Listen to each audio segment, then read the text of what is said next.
ketika kita bicara tentang mengelola kewarasan ini, kita bicaranya hanya bisa untuk diri sendiri. Mhm, Karena apa? Kalau kita ngeliatin ke orang lain itu, wah banyak. Wah dia harusnya begini, dia mhm, harusnya itu ke psikolog, dia mhm, harusnya konsultasi, dia harusnya begini. mhm, Tapi kita kan nggak bisa, kita nggak bisa. Bahkan kalau kita paksa, kita dorong pun begitu ya. mhm, Bahkan katakanlah kita bagian dari manajemen di perusahaannya, mhm, kemudian kita enforce dia untuk nyari bantuan begitu ya. mhm, Ketika orangnya sendiri nggak merasa dia bermasalah, perubahan itu sangat sulit terjadi mhm, begitu. mhm, Tapi kalau kita ngomong bagaimana kita mengelolanya ke diri kita, mhm, oke, aku punya problem. Teman kerjaku ini ekspresif sekali gitu ya, mhm, mhm, ketika dia marah misalnya seperti itu. Apa yang mhm, mesti kulakukan? Nah, mhm. itu bisa kita cari jalannya begitu. Apakah kita respon kita itu sebenarnya di dunia cuma ada tiga.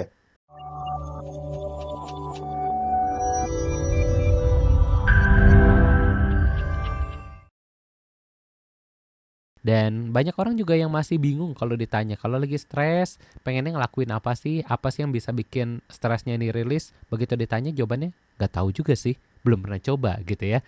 Dan ini sebenarnya ada teknik khusus nggak sih untuk kita mengenali sebenarnya apa sih coping mechanism yang tepat untuk kita bisa lakukan?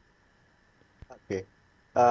Coping mechanism sendiri sebetulnya adalah cara kita Mm-mm. untuk kemudian itu menyalurkan stres yang kita alamin begitu Mm-mm, ya. Baik mm-mm, itu ada terbagi jadi dua. Jadi untuk menyalurkan emosinya dan mm-mm, kemudian untuk menyelesaikan masalahnya mm-mm, begitu.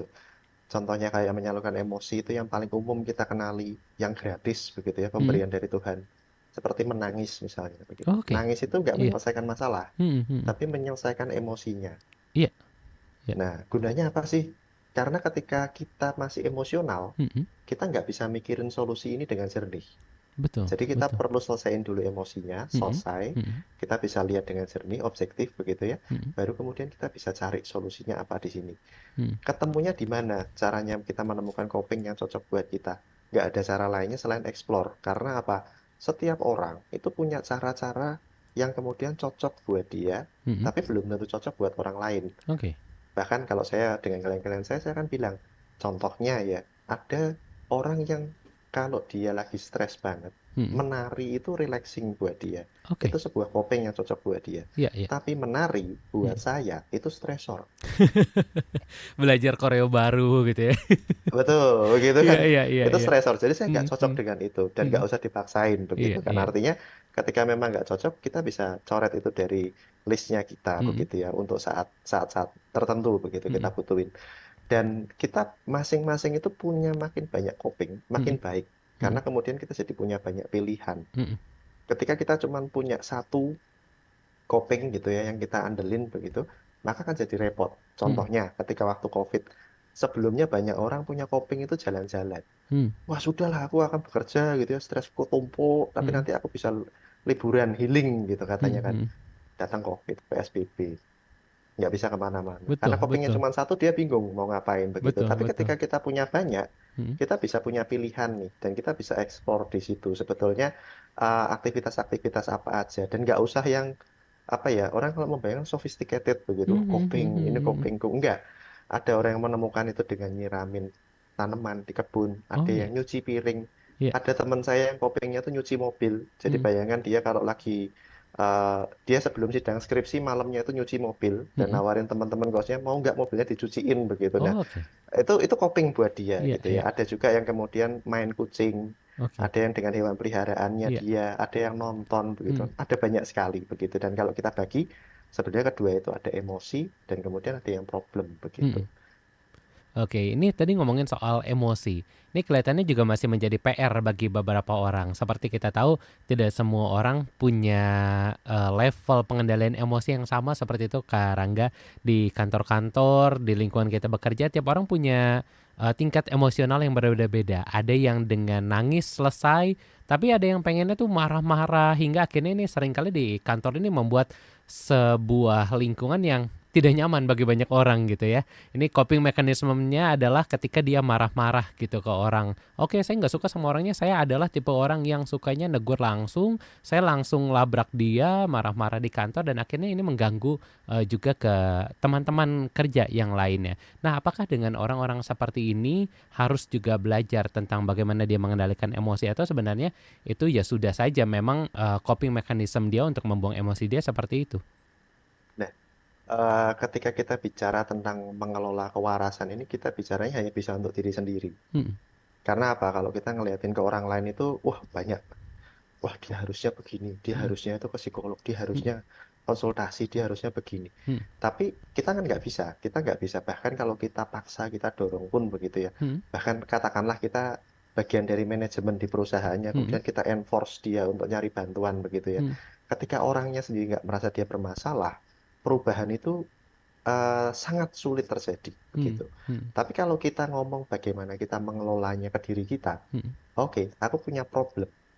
Teman kerjaku ini ekspresif sekali gitu ya hmm, hmm, ketika dia marah misalnya seperti itu. Apa yang hmm, mesti kulakukan? Nah, hmm, itu bisa kita cari jalannya begitu.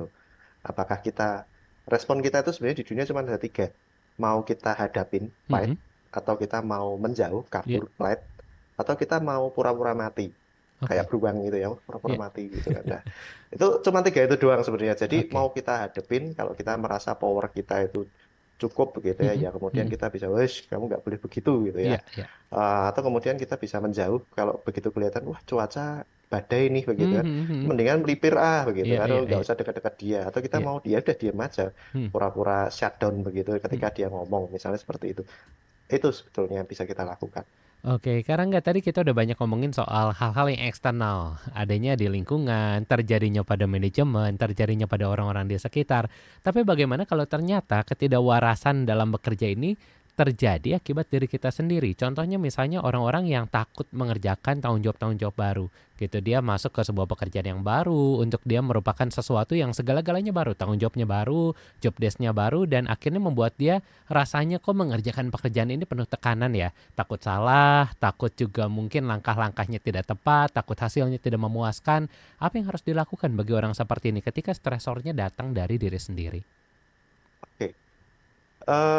Kalau tadi kasus yang disebutkan adalah tanggung jawab baru, Hmm, situasi baru. hmm, Kalau saya selalu mengawalnya dengan wajar kalau misalnya kemudian kita merasakan stres dalam situasi itu. hmm, Beradaptasi itu nggak enak.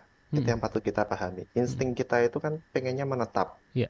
Itu makanya kalau di media sosial banyak kan pacarku begini, pasanganku begini, rekan Hmm, kerjaku hmm, hmm, begini, hmm. tapi tetap bertahan aja. Karena Iya, kita iya, tuh lebih iya. suka dengan masalah problem yang kita kenali, Hmm. meskipun itu problematik daripada situasi yang lebih baik, tapi itu baru begitu ya. Oh, Itu yang oke. pertama Iya. begitu. Jadi berubah itu sendiri itu nggak menyenangkan, Hmm, beradaptasi itu nggak menyenangkan buat hmm, kita, hmm. sekalipun itu baik begitu ya. Iya.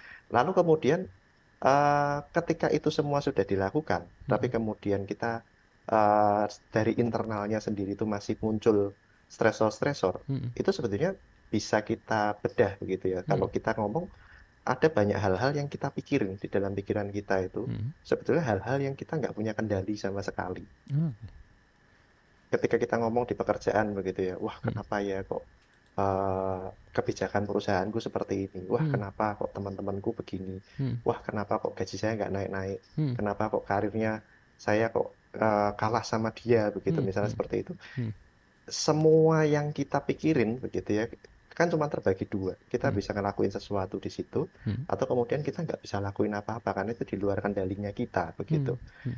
Ini kalau dalam bahasanya filosof Stoik gitu kalau bilang ini dikotomi kendali kalau dibilangkan seperti itu. Oke. Ada hal-hal yang kemudian kita bisa kendalikan, tapi Hmm, ada hal-hal di luar itu kita nggak bisa kendalikan. oke. Yang kita bisa kendalikan itu cuma perkataan, Hmm, pemikiran, dan perasaannya kita. hmm. Lain dari itu kita nggak bisa kendalikan. Oke. Kalau Hmm, kita masuk ke pekerjaan baru, terus hmm, kemudian kita lihat, oh tugasnya harus bisa Excel dengan baik. hmm, Padahal skill Excelku ini ngetik aja 11 jari. hmm, Itu sesuatu yang kita bisa kendalikan. hmm, Kita bisa belajar, hmm, kita bisa nanya, hmm. kita bisa lihat YouTube. Ada orang India yang akan menjelaskan ke kita kan gitu kan. Nah, Betul. tapi kalau kemudian problemnya yang kita pikirin adalah, kenapa kok rekanku yang itu kayak lebih disayang ya sama bos Hmm, begitu. hmm, repot begitu. Karena Mhm. apa? Kita pikirin kayak gimana pun itu di luar kendalinya kita. Kita nggak usah Oke. mikirin begitu. Iya Karena iya iya. makin dipikirin kita cuma akan capek sendiri aja. Mhm mhm. Nah, ketika hal-hal yang di luar kendali itu kita mesti kemudian berdamai bahwa Mhm. begitulah adanya. Tapi kan instingnya kita kepengen merubah ya, harusnya Betul begini, betul harusnya betul. begitu. Nah, menjaga kewarasan dalam bekerja itu yang pertama menyadari bahwa ada hal-hal yang kita mesti berdamai. Kita nggak bisa dapat semuanya. Mhm Dunia nggak bergerak buat kita. mhm. Tapi kita mesti tetap bergerak juga di dalam dunia yang nggak ideal ini.